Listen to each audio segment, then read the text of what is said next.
Testing software development का एक important part है। जब भी आप कोई एप्लीकेशन बनाते हैं तो ज़रूरी है कि आप उसके साथ उसके टेस्ट केसेस लिखें। टेस्ट केसेस लिखने का फ़ायदा ये होता है कि आपने जो भी कोड लिखा है उसको टेस्ट करने के लिए आपने उसके टेस्ट केस लिखे होते हैं। तो आपकी एप्लीकेशन जब ग्रो करती है, बड़ी होती चली जाती है, तो आपके हर कंपोनेंट, हर फीचर के लिए टेस्ट केस ऑलरेडी लिखा हुआ होता है। तो अगर आप एप्लीकेशन में कहीं चेंज करें और उसको आपको पता नहीं चलेगा कि वो चेंज कहाँ कहाँ इफ़ेक्ट करेगा। अगर टेस्ट केसेस ना लिखे हुए हों, आपको ना पता हो कि कहाँ कहाँ टेस्ट करना है, तो आप ये अंदाज़ा नहीं लगा सकेंगे कि कहाँ इफ़ेक्ट आएगा। टेस्ट केसेस लिखने का फ़ायदा ये होगा कि जब आपने कोई चेंज किया उसके बाद आपने टेस्ट केसेस चलाए। टेस्ट केसेस चलेंगे तो सारे एप्लीकेशन की फंक्शनैलिटी को टेस्ट करेंगे। तो अगर आपने एक जगह पे कोई चेंज किया, उसकी वजह से कोई और फीचर इफ़ेक्ट कर गया है, तो वो फेल हो जाएगा, जिससे आपको पता चल जाएगा कि आपका टेस्ट केस फेल हुआ है, तो आपके कोड में कोई प्रॉब्लम है, आपके नए चेंजेस की वजह से कोई और इफेक्ट आया है। टेस्टिंग करने के लिए जो टेस्ट केसेस लिखे जाते हैं उसका जो सबसे बेसिक एलिमेंट है जिसे हम यूनिट टेस्टिंग कहते हैं। यूनिट टेस्टिंग का मतलब ये है कि आप अपने एप्लीकेशन के छोटे छोटे फीचर्स, एक एक फंक्शन या एक एक कॉल को इंडिपेंडेंटली टेस्ट करें। उससे क्या बेनिफिट मिलता है कि आप अलग अलग हर चीज़ को टेस्ट कर लेते हैं। तो आपने सॉलिडिटी के केस में आप अपना कोई कॉन्ट्रैक्ट लिखेंगे और उसके आपके 4 फंक्शन होंगे, तो हर फंक्शन को आप इंडिपेंडेंटली एग्जीक्यूट करके टेस्ट कर सकते हैं। तो छोटा छोटा यूनिट टेस्ट एक फीचर को रिप्रेजेंट कर रहा है। आपने उसके छोटे छोटे टेस्ट बनाकर टेस्ट केस लिख लिए, और जब आप उसको टेस्ट को रन करेंगे, कोई भी चेंज आएगा, आपने टेस्ट केस चलाए तो टेस्ट केस वेरीफाई कर लेंगे कि जो कोड लिखा गया है उसका जो आउटपुट आना चाहिए था, क्या वो आउटपुट वही है या नहीं। तो इससे आपका पूरा का पूरा स्ट्रीमलाइन हो जाता है कोड और चेंजेस उससे कनेक्टेड रहती हैं।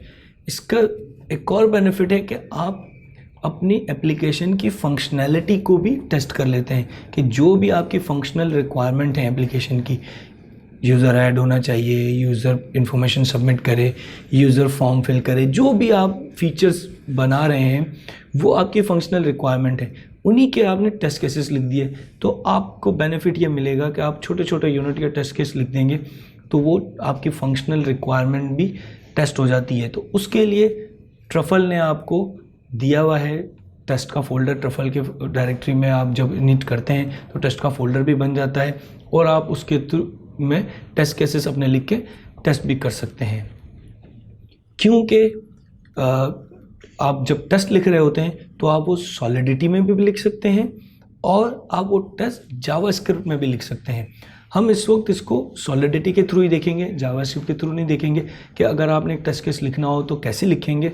और उसमें मज़े की बात यह है कि वो सॉलिडिटी के थ्रू ही लिखा जा रहा है, तो एक कॉन्ट्रैक्ट ही लिखा जाएगा। आप एक कॉन्ट्रैक्ट ही लिख रहे होंगे, कॉन्ट्रैक्ट के फंक्शन होंगे और वही डिप्लॉय हो रहे होंगे और वही आपके कोड को टेस्ट कर रहे होंगे। तो ट्रफल के फ्रेमवर्क का बेनिफिट ये है कि आपका डेवलपमेंट कोड और टेस्टिंग कोड दोनों सॉलिडिटी में लिखा जा रहा होगा। क्योंकि आप अपने टेस्ट को सॉलिडिटी में ही लिख रहे हैं तो कुछ स्पेसिफिक प्रीफिक्स हैं, रिक्वायरमेंट हैं कि आप अपना जो कॉन्ट्रैक्ट लिखेंगे जो टेस्टिंग के लिए होगा उसका नाम शुरू होना चाहिए टेस्ट के वर्ड से। यानी कि आप अपना कॉन्ट्रैक्ट लिखते हैं फर्स्ट, तो अगर आप टेस्टिंग का कॉन्ट्रैक्ट लिख रहे होंगे तो आप लिखेंगे टेस्ट फर्स्ट, टी कैपिटल से आपके पास्कल नोटेशन में। और जो फंक्शन आप अपने कॉन्ट्रैक्ट में लिखेंगे जो कि आपके कोड को टेस्ट कर रहा होगा, उसकी रिक्वायरमेंट ये है कि उसका नाम स्टार्ट होना चाहिए टेस्ट से, लेकिन स्मॉल टी से। फंक्शन के नाम कैमल के इस नोटेशन को फॉलो करते हैं।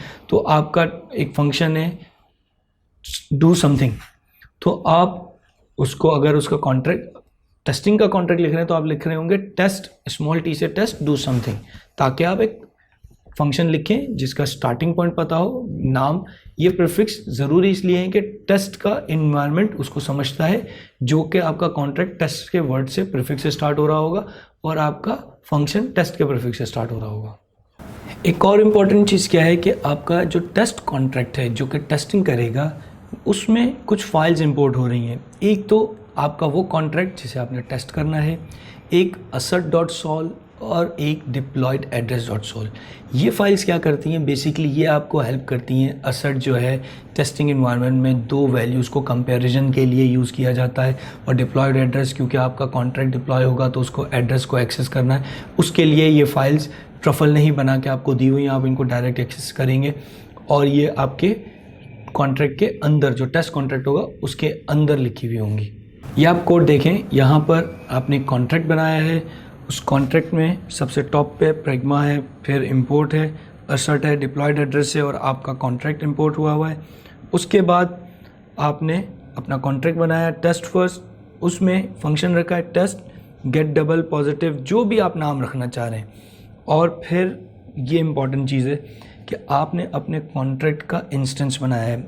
अभी हमने कोड देखा नहीं है सॉलिडिटी के फंक्शंस किस तरह बनते हैं, ऑब्जेक्ट्स किस तरह बनते हैं, लेकिन आप अपने कॉन्ट्रैक्ट को इस तरीके से बनाकर एक्सेस करेंगे। उसके बाद आप assert.equal कॉल करेंगे और उसमें आपने अपने फंक्शन का नाम दे दिया है।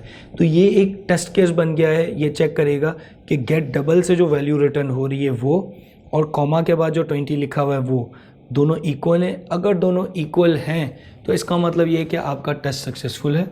अगर दोनों इक्वल नहीं होंगे तो इसका मतलब टेस्ट सक्सेसफुल नहीं है। तो आप डिफरेंट केसेस असर्ट के थ्रू टेस्ट कर सकते हैं, डिफरेंट वैल्यूज़ को वेरीफाई कर सकते हैं, ग्रेटर देन लेस देन, ये सारी चीज़ें चेक कर सकते हैं असर्ट के थ्रू। और ये आपका एक फंक्शन है आपके कॉन्ट्रैक्ट का गेट डबल, उसको हमने टेस्ट किया है। इसका कोड लिखकर आप जब चलाएंगे तो आप लिखेंगे ट्रफल स्पेस टेस्ट, तो ये टेस्ट सारे चला देगा और आपको डिस्प्ले दे देगा।